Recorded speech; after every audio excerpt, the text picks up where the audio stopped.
તમારા અક્ષર અ લ અને ઈ છે તો એ મેષ રાશિ છે. મેષ રાશિનો સ્વામી છે મંગળ. તમે વ્યવસાય કરી રહ્યા છો તો આજના દિવસ માટે વ્યવસાયના ક્ષેત્રમાં થોડી મુશ્કેલીઓનો સામનો કરવો પડે તેવા યોગ દેખાઈ રહ્યા છે. કોઈ પણ નિર્ણય અને ખાસ કરી મહત્વના હોય તો એ નિર્ણય લેતા પહેલા થોડીક સાવધાની પણ રાખવી પડશે આગળ. બીજું, કારણ વગરની ચિંતાઓથી બને એટલા જે દૂર રહો. જેટલું કામ થાય એટલા જ કામ ઉપર ધ્યાન આપો. આવક જાવક તો જે સમાંતર જળવાઈ રહેશે. વિશેષ કોઈ ટેન્શન લેવાનું કારણ નથી. હવે વાત કરીએ વૃષભ રાશિની જેના અક્ષર છે બ બહુ. તો વૃષભ રાશિના જાતકોને કોઈ પણ ધર્મ અને સામાજિક કાર્ય એમાં એક લાભ થાય એવી શક્યતાઓ દેખાય છે. માનસિક શાંતિ પણ મળશે અને સાથે સાથે માન પણ મળે. સેવાકીય પ્રવૃત્તિઓ જો કરશો તો તમારું મન પ્રસન્ન રહેશે. કારણ કે પોતાના માટે કામ કરવું અને સેવાકીય કામ કરવું આ બેમાં હાથી ઘોડાનો ફેર પડે છે. સંતાનોના પ્રશ્નમાં કદાચ થોડી ચિંતા અનુભવાશે આજના દિવસ માટે. ધંધાકીય કામકાજમાં પણ જો વધારે મહેનત કરશો તો લાભની શક્યતાઓ પ્રબળ બને તેવા યોગ પણ દેખાઈ રહ્યા છે. મિથુન રાશિની વાત કરીએ. ક છ અને ઘ અક્ષર છે મિથુન રાશિના જાતકોને. મિત્રો, પારિવારિક જીવનની જો વાત કરવામાં આવે તો સારી સુખાકારી આજે પરિવાર તરફથી પ્રાપ્ત થશે. ધંધાને લગતા કામકાજમાં લાભની સંભાવનાઓ આજે પ્રબળ બને છે. વડીલો તરફથી આશીર્વાદ પણ મળશે. આજે ધંધાની અંદર કોઈ નવી અને સારી તકો મળે એવા યોગ પણ ચંદ્રબળના આધારે મિથુન રાશિના જાતકોને આજના દિવસ માટે દેખાઈ રહ્યા છે. જય ગણેશ. મિત્રો, કર્ક રાશિની વાત કરીએ. અક્ષર ડ અને હ છે તો કર્ક રાશિવાળા જાતકોને આજે આર્થિક બાબતોની અંદર લાભની સંભાવનાઓ પ્રબળ બને છે. બપોર સુધી કદાચ કામનું થોડું ટેન્શન રહેશે. સમજદારીથી જેટલા કામકાજ કરશો એટલો સારો લાભ થશે. કોઈ પણ રોકાણ માટે સમય સારો નથી. સાચવીને કામકાજ કરવું પડશે. સિંહ રાશિ મ અને ટ અક્ષર છે સિંહ રાશિના. કામકાજનું થોડું બંધન રહે તેવી સંભાવનાઓ દેખાય છે.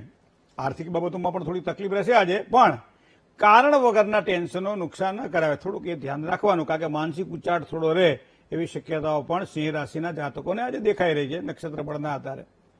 કન્યા રાશિ પ ઠ અને ણ અક્ષર છે કન્યા રાશિના.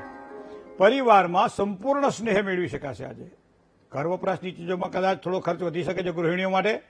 નવા રોકાણ કરવાના તો લાભ સારો થશે. જીવનસાથી સાથે વૈચારિક મતભેદ રહે આવી શક્યતાઓ પણ દેખાઈ રહી છે. જય ગણેશ. હવે વાત કરીએ તુલા રાશિની.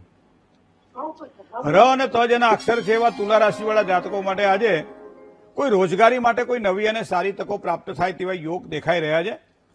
શાસન સત્તાનો સહયોગ મળે આજના દિવસ માટે. થોડીક માનસિક ચંચળતા રહેશે, એના પર કાબુ રાખવો પડશે. ભાગીદારીવાળા કામકાજમાં પણ આજના દિવસ માટે થોડુંક સાચવવું પડશે. વૃશ્ચિક રાશિ ન અને ય જેના અક્ષર છે એવા વૃશ્ચિક રાશિના જાતકો માટે આર્થિક બાબતોની અંદર સારા લાભ દેખાઈ રહ્યા છે. વાણીનો વિવેક તમારી શોભા બની જશે.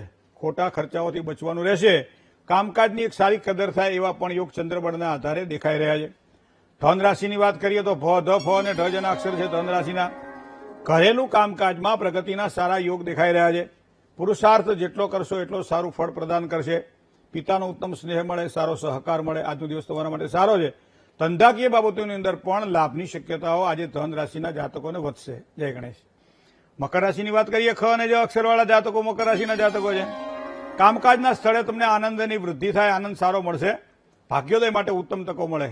જીવનસાથી હોય, પ્રિયજનો હોય, આજે ઉત્તમ સ્નેહ પ્રાપ્ત થશે. ધર્મ પ્રત્યેની શ્રદ્ધામાં વધારો થાય. આજનો બહુ દિવસ સારો છે આ પ્રમાણે તમારો. કુંભ રાશિની વાત કરીએ તો ગ અને શ જેના અક્ષર છે એવા કુંભ રાશિવાળા જાતકોને મિત્રો તબિયતની બાબતમાં થોડું સાચવીને કામકાજ કરવું પડશે. પારિવારિક જીવનની જો વાત કરવામાં આવે તો સાધારણ થોડો ક્લેશ વધી શકે છે. સાચવવું જોઈએ એના માટે. ખોટા ખર્ચાઓ ટાળવા જોઈએ, ખોટી ઉતાવળ ન કરવી જોઈએ અને કારણ વગરની ચિંતાઓથી દૂર રહેશો તો વધારે સારી સફળતા તમને આજના દિવસ માટે મળશે. છેલ્લી રાશિની વાત કરીએ મીન રાશિ દ ચ જ અને ત. મીન રાશિવાળા જાતકોને ભાગીદારો સાથે ઉત્તમ વ્યવહાર કરો, ખૂબ સારો લાભ થાય. વ્યવસાયની અંદર થોડી ચિંતા રહેશે. કદાચ માનસિક શાંતિમાં થોડી ઉણપ અનુભવાય. ફળની અપેક્ષા વગર જેટલું કામકાજ કરો ને એમાં વધારે સારું ફળ મળશે. આ વસ્તુને આજે ધ્યાનમાં રાખજો. જય ગણેશ.